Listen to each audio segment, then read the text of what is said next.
नमस्ते मेरे सभी भाइयों बहनों, मेरे बुजुर्गों, मेरे माता पिता को सादर जय जिनेंद्र। मैं बबीता जैन, फोरम अहमदाबाद, आम आदमी पार्टी पूर्व उम्मीदवार, जैन एकता मंच गुजरात महिला अध्यक्ष અને ગૌશાલા રક્ષક સેના गुजरात महिला अध्यक्ष, आर्यन परिवार जीवदया हॉस्पिटल प्रचार मंत्री, आविष्कार चैरिटेबल ट्रस्ट की ट्रस्टी। आप सभी को मेरा सादर जय जिनेंद्र। अगर मेरे द्वारा कोई भी गलती हुई हो जाने अनजाने में, क्योंकि मैं आपसे छोटी हूँ, कई भाई मेरे से बड़े हैं, कई बहनें मेरे से बड़ी हैं, लेकिन अगर मुझसे जाने अनजाने में मैंने कहीं आपका दिल दुखाया हो, मेरे शब्दों से अगर कहीं आपका दिल दुखा हो, आपके दिल को ठेस पहुंची हो, तो मैं तहे दिल से क्षमा चाहती हूँ। आप सभी मुझे क्षमा करें अज्ञानी समझकर, क्योंकि गलती इंसान से ही होती है। तो हम गलती तो करते हैं, लेकिन क्षमा मांगना भी हमारा कर्तव्य है। अगर हम एक दूसरे को क्षमा कर देते हैं तो हमारे अंदर की जो भी मैल, जो भी पाप है, वो हमारे एक दूसरे के अंदर से धुल जाते हैं।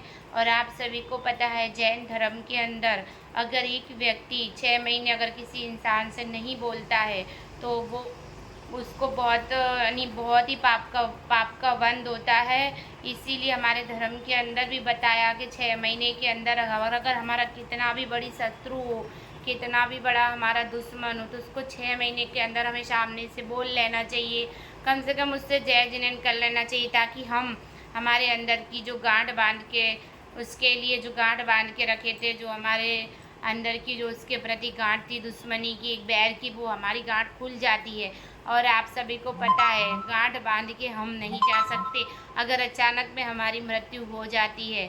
आप सभी को पता है, अभी कुछ इस तरीके से बीमारियों ने लोगों को घेर के रखा है कि छोटी छोटी बीमारी, यानी छोटे छोटे इंसान को इतनी बड़ी बड़ी बीमारियां हो रही हैं, अटैक जैसी बीमारी, कैंसर हो रहा है, डायरेक्ट 4 स्टेटली कैंसर हो रहा है, डायरेक्टली इंसान को अटैक आ जा रहा है। तो ना जाने हमने कितने ऐसे भाई और बहनों को, माताओं को खो दिया है बड़ी बीमारी के चक्कर में।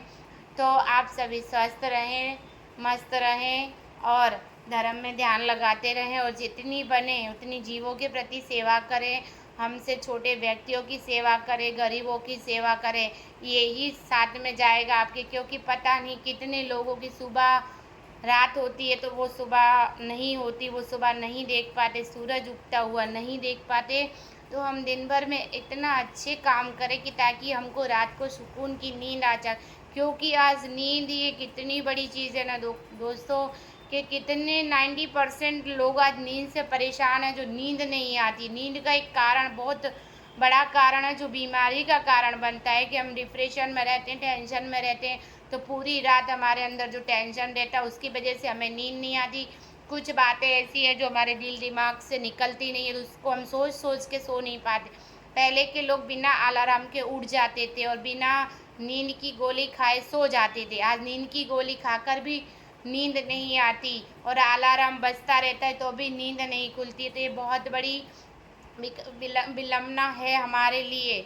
इसीलिए हम इस सभी बीमारियों से दूर रहें और अपने शरीर का ध्यान रखें, स्वस्थ रहें। हम हमारे शरीर का ध्यान रखेंगे, हम हमारे खुद का ध्यान रखेंगे, तो ही हम आगे जाके दूसरों की सेवा कर पाएंगे और दूसरों के प्रति हम समर्पित रह पाएंगे। तो पहले हमें स्वस्थ रहना है।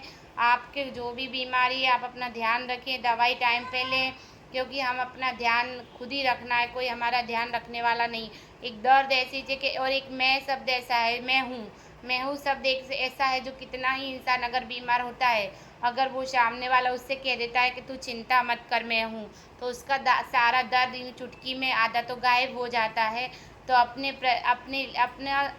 कर्तव्य निभाएं, और हमेशा जितनी बने उतनी अपने यथा अनुसार हेल्प करें लोगों की, क्योंकि ये ही साथ में जाएगा। आप जितना करोगे उतना आपके साथ ही जाएगा, क्योंकि यहाँ करेला यहाँ ही भोगना है अभी सभी को। पहले लोग बोलते थे कि अगले जन्म में भोगना पड़ेगा, अभी इस जन्म में भोगना है। तो हम ऐसे कुछ काम ना करें ताकि हम ऊपर वाले को चेहरा ना दिखा पाएँ।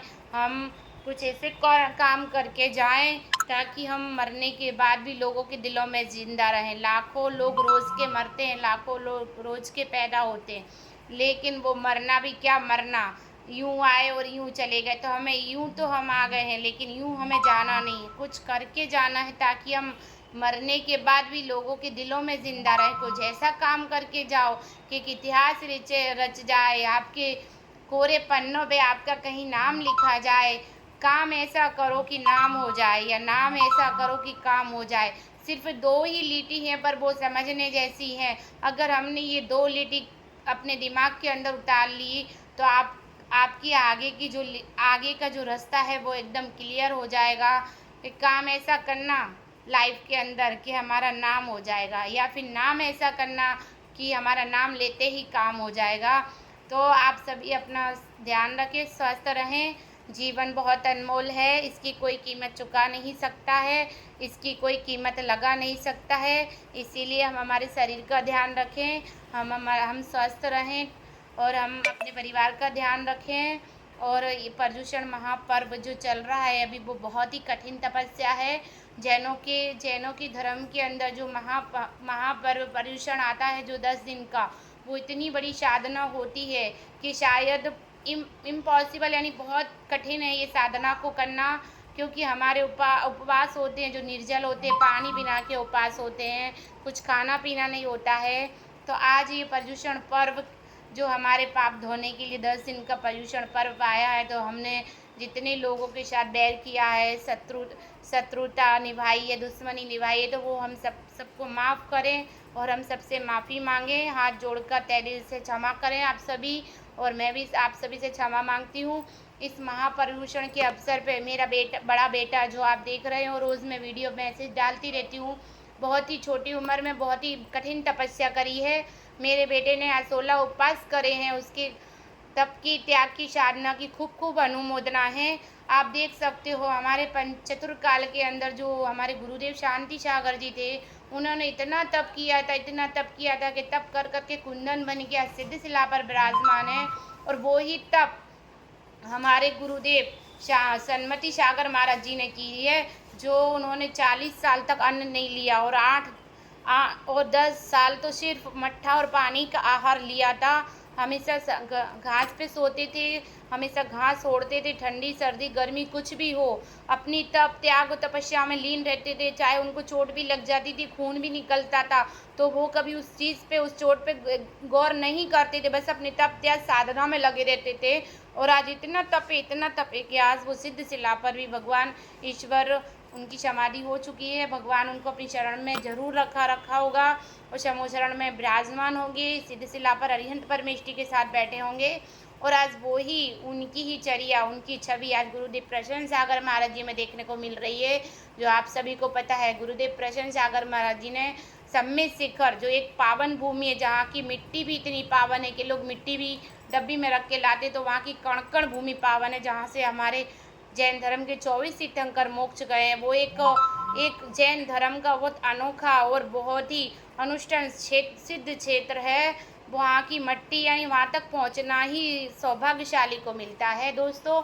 तो वहाँ की छवि, और वहाँ गुरुदेव प्रसन्न सागर महाराज जी ने इतना तप किया, 556 दिन की उन्होंने वहाँ पे साधना किया, मौन 556 दिन मौन रहे, 464 दिन के उपवास किए उन्होंने, उसमें से 61 दिन सिर्फ आहार लिए गुरुदेव ने।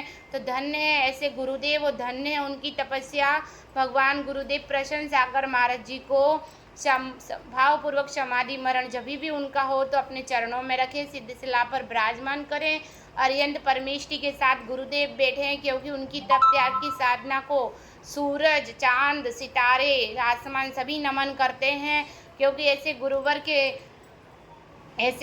के हम जन्मे हैं, ऐसे गुरुवर के यानी हमने ऐसे गुरुवर की काल में जन्म लिया है, और वो भी हमको जैन धर्म मिला है, और हमें इतने तपस्वी सम्राट जैसे गुरुदेव मिले हैं। तो उनको बारंबार मेरा नमोस्तु नमोस्तु नमोस्तु।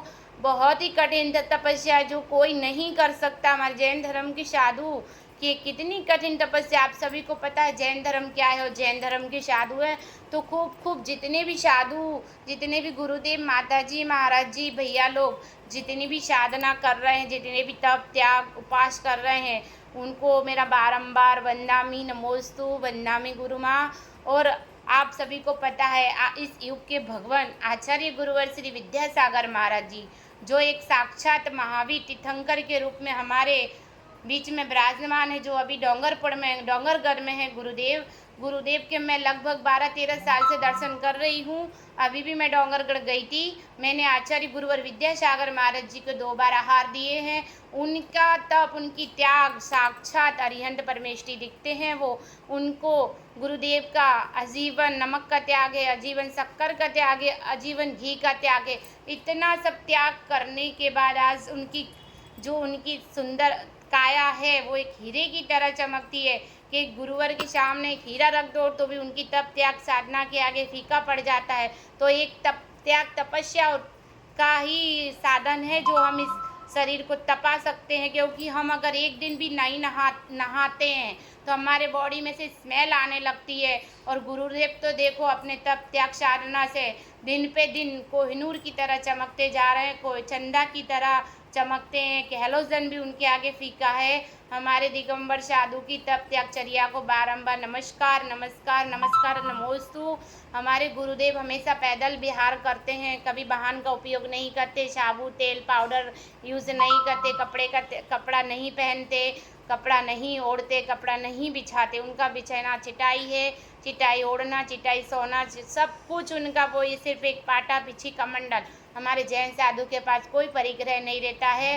ऐसे दिगंबर साधु को मेरा बारंबार नमस्कार है। और उनकी छाया माँ पूर्णमती माता जी, जो अहमदाबाद के अंदर उनका चतुर्मास हो रहा है, GMCD ग्राउंड गुजरात यूनिवर्सिटी के अंदर गुरुदेव आचार्य विद्यासागर महाराज जी के परम प्रभाकर शिष्या मुनि 105 माँ पूर्णमती माता जी, जो एक साक्षात देवी के रूप में विराजमान हैं, और हम सभी को उनका भरपूर लाभ मिल रहा है, बहुत बहुत आशीर्वाद मिल रहा है माँ का। कई बार माँ के साथ बैठने का मौका मिला, कई बार माँ के दर्शन करने का मौका मिला, आहार देने का मौका मिला, और माँ के ही आशीर्वाद से, गुरुदेव के आशीर्वाद से आज मेरे बेटे के 16 उपवास संपन्न होने जा रहे हैं।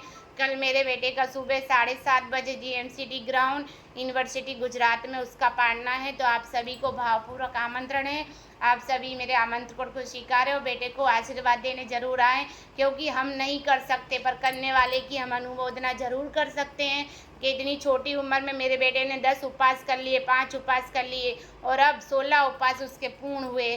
तो माँ का आशीर्वाद से ही ये सब संपन्न हुआ, और ऐसे गुरुदेव सम्राट गुरुदेवों का आशीर्वाद से आज उसके 16 उपवास के पूर्ण हुए। बहुत बहुत बेटे को अनुमोदना, बहुत बहुत बेटे को तब ऐसे ही अपने जिन शासन का डंका बजाता रहे, और हमारे गुरुदेव गुरुमाओं की इसी तरह से उसको आशीर्वाद मिलता रहे, और गुरु चरणों में हमेशा अपना जीवन व्यतीत करता रहे।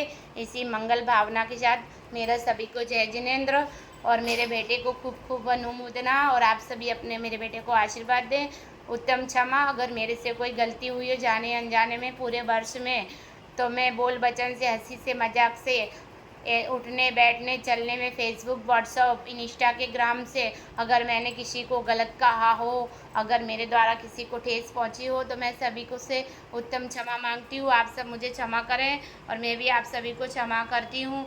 हमारे धर्म के अंदर एक क्षमा ही सबसे बड़ा धर्म है, और मानवता इंसानियत वो तो सबसे बड़ा धर्म है। अगर जिसके अंदर मानवता इंसानियत नहीं है वो इंसान ही नहीं है। इसके लिए अपने अंदर की मानवता इंसानियत जगाओ, और सभी को उत्तम क्षमा क्षमा क्षमा। मैं बबीता जैन, 4 में अहमदाबाद से।